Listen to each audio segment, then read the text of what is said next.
The Carolina Hurricanes have been on the verge of breaking through for years now. With their current core group, the closest the Canes have gotten to a Stanley Cup came in 2018-19. In those playoffs, Carolina defeated the Capitals in 7 games, swept the Islanders in round 2, and were then swept in round 3 by the Boston Bruins.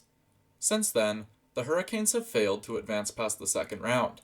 Their 7-game defeat at the hands of the New York Rangers was the most recent example of their failure to get things done. Scoring only 13 goals in 7 games, this prompted the idea that the Canes needed to add more firepower to their core in order to truly reach that next step. Carolina has made numerous moves this offseason in the name of achieving that goal. The first big change to the Hurricanes came with the moves they didn't make. As free agency opened, Carolina opted to move on from key contributors Vincent Trocheck and Nino Niederreiter. They also chose not to hold on to Tony DeAngelo, trading his RFA signing rights to the Philadelphia Flyers. Acquiring a second-round pick, conditional third-round pick, and fourth-round pick, this trade was excellent for the Hurricanes. They had acquired DeAngelo as a free agency pickup after the Rangers had previously bought him out, and now GM Don Waddell has acquired additional assets for his rights that can be used on further trades down the line. After clearing cap space and roster spots by letting these 3 players go, the Carolina Hurricanes had the room to add quality pieces back onto the squad. Their 2 big moves came on the same day. First, they traded with the San Jose Sharks to acquire Brent Burns. Burns brings a cap hit of just over $5 million per year, since the Sharks retained 34% of his contract salary in the trade. Lane Peterson came along with Burns in the deal, at the cost of forward Steven Lorentz, goalie Eetu Makiniemi, and a 2023 third-round pick. 4 seasons removed from his career-high 83-point season, Burns is still a great offensive defenseman, although he is certainly on the downswing of his career. Essentially swapping out DeAngelo for Burns, the Hurricanes get some additional veteran experience and avoid the risk that DeAngelo's locker room and off-ice issues flare up once again. Next, they traded with the Vegas Golden Knights. Knowing that the Golden Knights were strapped for cap space, the Hurricanes were able to acquire Max Pacioretty and Dylan Coghlan for future considerations, or in other words, for free. Dylan Coghlan is a solid bottom pair young defender, but Max Pacioretty is the clear centerpiece of the trade. Acquired as a potential solution to Carolina's scoring problems, Pacioretty scored at a 40-goal pace last season, but missed 43 games. He scored at a 41-goal pace the year before that, but again missed some games. In the past 5 years, Max Pacioretty has only played 1 full NHL season. His talent is clear, but the downside is that his injury history may get in the way. Fortunately, Pacioretty only has 1 year left on his deal, and the Canes acquired him for nothing. This is a risk-free move that will make the core stronger as long as Patches is on the ice. Pacioretty should complement the 2 premier playmakers on the Hurricanes nicely, those being Sebastian Aho and Teuvo Teravainen. Aho is one of the most important players on the Canes, having played the role of the team's first-line center for 4 years now and generally scoring at a rate of a point per game. Aho largely runs the offense of the team.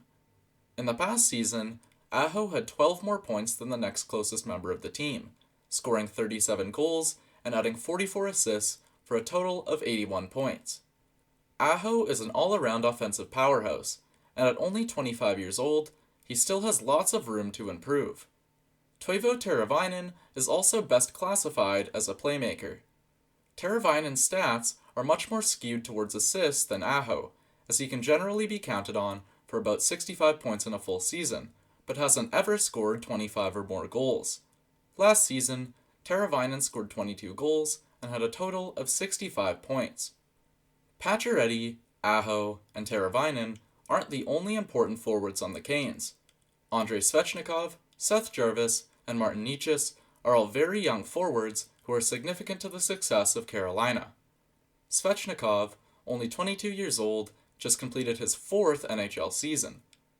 Earning himself a $7.75 million per year contract the year prior, Svechnikov broke all his career highs this past season. He scored a career-high 30 goals and added 39 assists for a career-high point total of 69 points. Svechnikov has always been viewed more so as a sniper, maybe in part due to his impressive 40 goals in 44 games in the OHL in his draft year. However, Svechnikov is more than capable of creating plays and facilitating offense similar to the way Aho and Teravainen do. Still very young, Svechnikov has the potential to become the best player on the Hurricanes in the near future. Seth Jarvis just completed his rookie year on the Canes. In 68 games, he scored 17 goals and held a total of 40 points. Given that only 6 of these points were on the power play, Jarvis was incredibly efficient in his mostly even-strength middle and top 6 role that he played for much of the season. In the playoffs, Jarvis stepped up further.